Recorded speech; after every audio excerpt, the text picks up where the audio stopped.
This is my video about how good removal is in every card game. Removal can encapsulate a large number of different cards and effects, but in general, a removal spell or removal effect is something that takes a permanent game piece off the board, something persistent like a creature or a monster that gets removed by a removal spell. Generally, most removal spells are considered the permanent removal effect, such as Murder Here, which destroys target creature, sending it to the graveyard, meaning that the creature can no longer impact the game. There are also remove from game effects, which are featured in most games, which completely remove the card from play, meaning that you can no longer access it in any way, and it also does not trigger any effects that it would when it would die to a normal card. It's important to note, however, that each game is very unique. The different creatures or monsters will have different forms of removal that can only apply in every different game, making them somewhat hard to compare. A card like Book of Moon, for example, doesn't really have any analog in any other card game. However, in Yu-Gi-Oh!, it forms somewhat of a removal spell by flipping a monster into face-down defense position on your opponent's side of the field.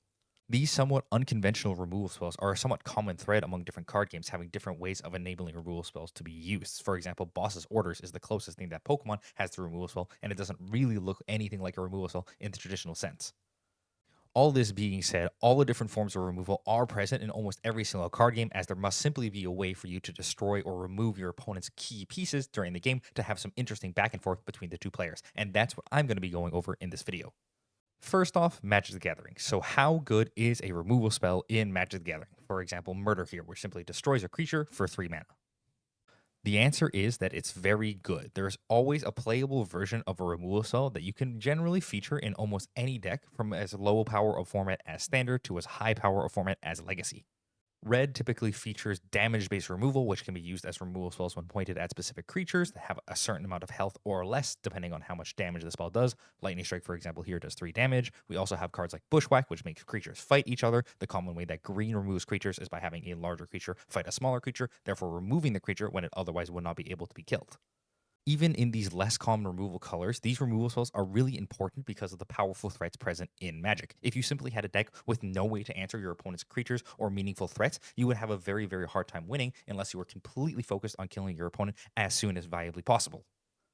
In Magic, there are definitely colors which are much stronger at removing creatures, such as black or white, but even the weaker removal colors, such as red, green, or blue, have ways to deal with your opponent's threats because of the different necessities of all the different game pieces. The general way blue removes things is counter spells, which isn't traditional removal as it doesn't remove the piece from the board. However, it stops effectively anything from hitting the board in the first place, functionally removing it before it even has any impact on the game. A lot of the strength behind the removal spells is also based on its optionality. Basically, the amount of things that a card could destroy or deal with depends on the amount of mana that you put in. If you wanted a universal removal spell, i.e., a card that can destroy any type of permanent, you'd have to go with something like Assassin's Trophy, which destroys a permanent and has the downside of giving your opponent a free basic land into play. For what a card like Assassin's Trophy gives you, being an instant that can remove basically any permanent in the entire game, you lose a lot in the fact that not only does it have 2 different colors, but you also give your opponent that free land when you use the card Assassin's Trophy. This means that most of the time, the different removal spells you will put in your deck will be based on different matchups or the metagame that you're actually playing in. A card like Fatal Push may not be that strong in more limited environments where you're facing a lot of different costed creatures. In a format where almost all the creatures cost 2 mana or less, Fatal Push is a direct upgrade over almost any removal spell in the game. You may also notice that in general, removal spells are only good at really, really low costs. 1 mana for Fatal Push, 2 mana for a card like Go for the Throat. What you gain in the ability to target many, many different things, you lose out on in the mana department, meaning that most of the time, you're going to want to pay a small amount for your card to deal with your opponent's card and generally try to get around that downside of not being able to do something like destroy a non-artifact creature. A lot of this is due to the actual hidden cost behind a lot of the removal spells, which is the fact that it doesn't progress your game plan at all when you play a kill spell like Go for the Throat or Fatal Push. A card like Swords to Plowshares looks like complete upside to put into almost any deck. It exiles a creature, gives your opponent a meaningless amount of life, and only costs 1 white mana at instant speed. However, it doesn't do anything to progress your core game plan of winning the game. It doesn't give you extra mana, it doesn't do a large amount of damage, it doesn't provide a large threat on board. The only thing it'll ever do is stymie your opponent's ability to win. This, in general, is why you'll see that most of the removal spells have to cost less than the threats that they are targeting, because you are paying a large upfront cost that when you put a kill spell into your deck, you may not be able to find a good target to use it on, meaning that when you do find a target to use it on, you should be getting a large reward for using it, such as using Swords to Plowshares on a very, very high mana creature, getting a ton of value out of it in one fell swoop. This is a large part of what I think makes removal spells feel so good to use in Magic. When you use your removal spell on a key threat of your opponent, not only do you feel like you got ahead on either mana or card advantage, but it also feels good knowing that you included an important response to a threat your opponent was going to put out. Now for Yu-Gi-Oh! So how good is removal in Yu-Gi-Oh! Like Sakuretsu Armor here, which destroys an opponent's monster that's declaring an attack? The answer is it's very situational, but it can be extremely strong. In the olden days of Yu-Gi-Oh!, there were many old standby traps that you would basically slot into any deck, as removal was extremely strong in the early days of Yu-Gi-Oh! Cards like Sakuretsu Armor or Bottomless Trap Hole were classic staples that you would use to destroy your opponent's monsters or banish your opponent's monsters over and over again. Because the trap cards are now much too slow to see play in Yu-Gi-Oh!, a lot of the options have become much more flexible in terms of what cards can actually have removal featured on them. Draco Tail Pan, for example, does the classic thing all the Draco Tails do, where they reward you for fusion summoning and have many different ways that you can enable them using your spell cards to fusion summon them out. However, it also has the added ability to destroy an opponent's monster on the field when you utilize Pan in your combo, meaning that you can slot in removal spells into your combo if you're going second, and then ignore them if you're going first, not needing to destroy an opponent's monster. There are also Yu-Gi-Oh cards like Vanquish Soul Holly Sue here, which have conditional effects to destroy your opponent's monsters, meaning that they can do one thing most of the time, helping to enable your combo on the first turn, but can also flex into removal spells on later turns of the game, meaning not only does it work as a good combo starter, but you can also have cards work as disruption by stealing your opponent's monsters, for example, with the Earth Dark effect of Vanquished Holly Sue. In the current slower TCG metagame, these removal spells gain a lot more prescience because of the fact that your opponent will frequently be going to turns 2, 3, 4, giving you many opportunities to take advantage of your removal spells against your opponent's monsters. Now, removal spells are distinctly weaker in Yu-Gi-Oh! Than the other card games, as the fact that you want to go first a lot of the time and are often going to set up a full board before your opponent does anything means that all the removal spells in Yu-Gi-Oh! Have to have a large amount of power to actually see meaningful play. Without this, it would be common that the removal spells in Yu-Gi-Oh! Would simply not be able to be used as the game ends on the first or second turn, not giving you many good opportunities to pull out your key removal spells against your key opponent's threats. This makes for a lot of actually really interesting designs. Because of the fact that Yu-Gi-Oh! Decks are so focused on going first a lot of the time, you can have cards that make it so that way you want to go second and take advantage of some of the massive power level removal spells present in Yu-Gi-Oh! A lot of these are the full board breakers, such as Raigeki or Feather Duster, or the combination of the two Lightning Storm, which allows you to destroy all attack position monsters or all spells and traps that your opponent has. Many removal spells are also focused on building up your own board and then pushing for game by destroying many of your opponent's monsters in one fell swoop, such as Access Code Talker here, which destroys multiple of your opponent's monsters for only one card, making it a lot easier for you to attack your opponent over on turns 2 or 3 of the game. Yu-Gi-Oh! Even has powerful removal from the hand in the form of hand traps, like Ghost Ogre and Snow Rabbit, for example, which destroys a face-up card on the field when they activate it, meaning that you can destroy your opponent's cards as early as the first turn of the game if they activate something that you desperately need to destroy with your Ghost Ogre. And while a lot of these cards are very specific in their application, being generally used for one thing, going second, destroying your opponent's entire board if you're going for the OTK, using Ghost Ogre to take out a specific threat, in general, there's a lot of much needed, cheap, and generic removal that is featured in Yu-Gi-Oh!, all thanks to this one card. SP Little Knight, unlike all the other cards that I've talked about in this portion of the video, it's generally the most easily made and the most easily slotted into almost any Yu-Gi-Oh! Deck. The versatility of having easy access to an SP Little Knight in a situation where you're up against a monster that you don't have an answer for is great in almost any deck. Being able to banish 2 face-up monsters on the field, including the SP herself, to get rid of it for if you want to go for a lethal push, if you need to remove a key piece before interacting more with the board, or something different like that. So whilst you'll certainly see your fair share of targeted removal and key threats that are destroyed by cards like Ghost Ogre or Access Code Talker doing one specific thing, SP is the king of removal in Yu-Gi-Oh! Because of the flexibility, the fact that it comes from the extra deck, and the fact that every deck could use an answer to almost anything in the game by using one simple card. Now for Hearthstone. So how good is removal in Hearthstone? Like Assassinate here, 4 mana to destroy an enemy minion. Turns out it's only okay. It's generally pretty good in hard control decks, decks that are completely focused on running your opponent out of resources by destroying literally everything they have. In this way, removal spells can kind of contribute towards your way of winning the game without bogging your deck down too much. Hearthstone's a lot more powerful nowadays, so a card like the Headless Horseman is kind of the bar you need to set to be a functional removal spell. It destroys the highest attack enemy minion and also replaces your hero with the Horseman that has the hero power of Pulsing Pumpkins, which does 3 damage, helping you with additional removal and also giving you an undead once you draw the head of the Horseman, meaning that you can generally gain infinite value from this hero power and also use it to remove a lot of your opponent's threats at the same time. In general, though, removal spells that are direct like this are generally been phased out by cards that have Rush. A card with Rush is not only a meaningful minion that you can play down on early or later turns in the game to apply pressure to the board, but it also has the double aspect of being a removal spell you can use on your opponent's minion when you need it to. This is also the case with the frequently used weapons that you can equip to your hero and then attack a minion to not only do damage to the minion, but you also retain the weapon afterwards, gaining value out of both having the weapon and destroying the minion at the same time. Both of these help mitigate the fact that putting a removal spell like Assassinate in your deck has a very high cost, giving you additional things to do with your removal spells when they are not functional as removal spells against your opponent. This is the general thing that all the Hearthstone removal has to do. It has to give you something more than just be a pure removal spell.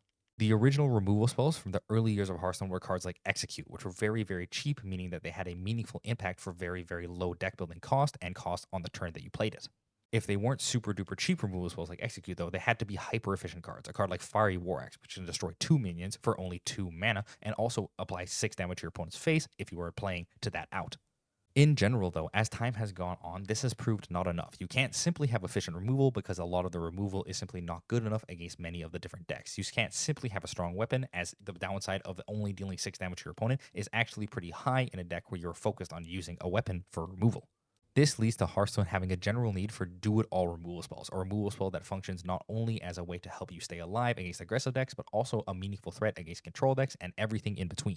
The first card that I remember that really did this to the best extent is Ziliax. This card has Rush, Lifesteal, Divine Shield, and Taunt on a 5-mana 3/2, meaning that you can use it as a quick 3 damage to heal you for 3 life. Being a Divine Shield Taunt minion means it's really sticky and hard to get rid of. Ziliax kind of does everything you could want in a deck, and as a result, saw a ton of play in almost any deck, being a neutral mech.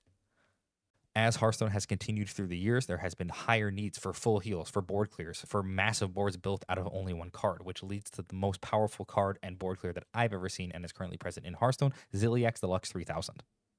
Not only can you already craft Ziliax into many different forms, meaning it can apply to aggro, control, mid-range, basically any deck you can want it in, the main Ziliax that I'm talking about is one of the less nerfed ones, which features the Perfect module, which is basically just the Ziliax from the previous years, and the Twin module, which allows you to duplicate your Ziliax. By combining these two modules, you get one of the most perfect modulated threats in the entire game. It is a large 6/5 with Lifesteal, Divine Shield, Taunt, and Rush that duplicates itself when it comes in, meaning you heal for at least 12, you do at least 12 damage, and you also summon a large board. If you're looking to play removal spells in Hearthstone, this is generally the bar they have to stand up to. They need to be able to either summon a board on their own, also gain you a ton of life, and also remove multiple threats at the same time. Otherwise, just putting a single removal spell into your deck is almost certainly not worth it. And finally, for Pokemon. So, how good is removal spells in Pokemon? Like, okay, I don't actually have an example here because it turns out removal spells are kind of too good to be in the game of Pokemon. The closest I could come to is this card, Dusknoir, with the Curse Blast attack, which allows you to put 13 damage counters on one of your opponent's Pokemon, meaning that functionally, this is a removal spell against any Pokemon with less than 130 HP. This is a card that's been talked about and complained about quite a decent amount in the Pokemon community, and on its own, it is already a stage 2 Pokemon that has to knock itself out to use its ability, meaning that your opponent not only gets a guaranteed prize card when you use Dusknoir, but you also have to go through all the work of actually getting the Dusknoir out into play to use the Curse Blast ability in the first place. Because the main goal of Pokemon is to knock out your opponent's Pokemon, it makes it so that way removal spells also function as ways to win the game all on their own, making them astronomically more powerful compared to all the other card games. The powerful supporter card Bosses of Orders is another form of removal in Pokemon that is retrained from the trainer card Gust of Wind, which basically forces your opponent to take one of their bench Pokemon and put it into their active slot. This card is almost always an auto-include in any deck because having your opponent be forced to bring up a weaker Pokemon into their active slot is super duper powerful. The goal of almost any deck is to set up Pokemon on their bench slowly and steadily until they can get to the large late game threats and then start attacking with them, doing massive amounts of damage. Having the ability to disrupt these key chains by pulling up your opponent's weakened bench Pokemon and knocking them out before they make that meaningful evolution into the powerful Pokemon is one of the best things you can possibly do in the Pokemon TCG. Generally, this would be called sniping a Pokemon on the bench by either pulling them up with the boss's orders or using a specific attack that is meant to knock out weaker benched Pokemon. It's not only important for taking out key evolutionary threats on your opponent's side before they get to that final stage, but it's also important to stop developing card draw on your opponent's side of the board. A super powerful card here like Dracoloak is not only good for its recon drive ability, letting you look at your top of your deck and get one of the 2 cards that is present there, but it also has the powerful effect that it evolves into the powerful Dragapult attacker, meaning that you get 2 birds with 1 stone if you can take out the Dracoloak before it gets to that Dragapult stage. This is a key thing you'll see in almost any Pokemon deck, is that removing the powerful bench enablers is super key to winning the game. A card like Pheasantipity EX sees play in almost any deck because of its ability to draw you 3 cards if your opponent knocks out a Pokemon. Meaning that if you can take out the Pheasantipity EX, not only do you get 2 prizes for knocking out a weaker EX Pokemon, something significantly easier to do, but you also get the benefit of your opponent no longer being able to use Flip the Script to help get them a new card advantage to recuperate the losses that they have just accrued. Because of the power of taking out these really key threats on the bench, any ways to pile on additional damage to your opponent's Pokemon, either active or a bench, is very, very highly sought after in the Pokemon trading card game. Many decks are now built around this card, Frostlass, which says during damage checkup, you put 1 damage counter on each Pokemon that has an ability. As most of the best Pokemon in the game have an ability, Frostlass can help you pile up a huge amount of damage on your opponent's Pokemon, having a persistent threat to not only take out your opponent's active Pokemon, but also knock out multiple of the bench Pokemon at the same time with a combination of attacks. Meaning that by just piling on a small amount of damage over the course of a couple turns, Frostlass can quickly turn the tide of the game in your favor. Getting this extra reach is super duper important. It's almost worth any cost, and this is why we can see a ton of decks in the Pokemon trading card game playing this card, Monkey Dory. Monkey Dory is generally out of the game plan of most decks, being a basic Pokemon with basically an attack you never want to use. However, its ability, which requires you to have a Dark Energy attached, allows you to move 3 damage counters from one of your Pokemon to one of your opponent's Pokemon. Even though most decks don't want to run a dark energy unless they are already a dark deck, many decks will splash Monkey Dory and a way to enable it, such as a dark energy, just so that way they can get that effect of moving the damage counters around. That's how meaningful and impactful having even the smallest amount of removal in your deck is worth. Monkey Dory truly does it all, giving you the ability to not only heal your Pokemon, take out key opponents' threats on the bench if they have no way to stop you from piling the damage counters on, but it also helps you take out the active threats if you just need a little bit more damage to put you over the edge. Meaning that Monkey Dory, functioning as kind of the worst removal spell of all time, is still super highly played and super powerful in the Pokemon TCG. In conclusion, it's pretty obvious to see that some form of removal is super duper needed in almost any card game. It's core tenet to the card games that you should interact with your opponent, and removal is one of the most meaningful ways to do that. It's important, though, in a lot of these games that the removal spells have a much lower cost than the threats, as the power of the threat comes from it being a threat in itself that doesn't require anything else. However, the removal spell requires your opponent to have that threat to take out in the first place, meaning for you to have a meaningful, good feeling and advantage coming out of it, you need to gain a mana advantage or some other sort of advantage out of the card that you use to remove your opponent's thing. It is also significantly better in slower games. The more turns that pass by with your opponent having a meaningful threat that doesn't instantly end the game, the more chances you're going to have to pull out a card that removes it and deals with it, meaning the game will continue to last a longer amount of time. The faster that the game goes, the less likely your players are going to put removal spells into their deck, as there is simply no time to interact with the opponent if the game ends way too early, and the costs are much, much higher with the faster game going on because of the fact that you have a lot more time where that card is sitting dead in your hand and not doing anything meaningful to progress either your game plan or your ability to live. That's why it's important to remember to include additional options and effects on your cards that are removal spells if you want them to see a meaningful amount of play in a game where removal isn't super powerful. Hearthstone's Headless Horseman is not only a removal spell, but also a hero card that gives you infinite value, a damage removal, a hero power, and many other things. Meaning that not only can you still put that removal spell in your deck and feel good about playing it when it's relevant, but it also gives you additional options after the fact, meaning that it doesn't feel too bad if you don't get a lot of value out of his battle cry. It's also important, however, to not make your removal spells too good, as a removal spell can be extremely oppressive if it is the best thing to do in your game. A card like Boss's Orders has been complained about countless times in the Pokemon TCG, as it is simply so powerful to take out your opponent's key threats whenever you get a small advantage. It can quickly snowball the game when you are the one in the lead. This way, you need to really be careful when you put removal spells in your game to make them good enough that your players want to see play with them, but not so good that they dominate the game for whoever gets them down first. And that's the video. Thanks for watching the video. Remember to like and subscribe if you want to see more content like this from me, and let me know how you feel about removal in not only these card games, but other card games down below. This is a really interesting topic, so I'm actually really curious to see what you guys have for removal spells in many of the other card games down below in the comments. Thanks for watching, and I'll see you in the next one.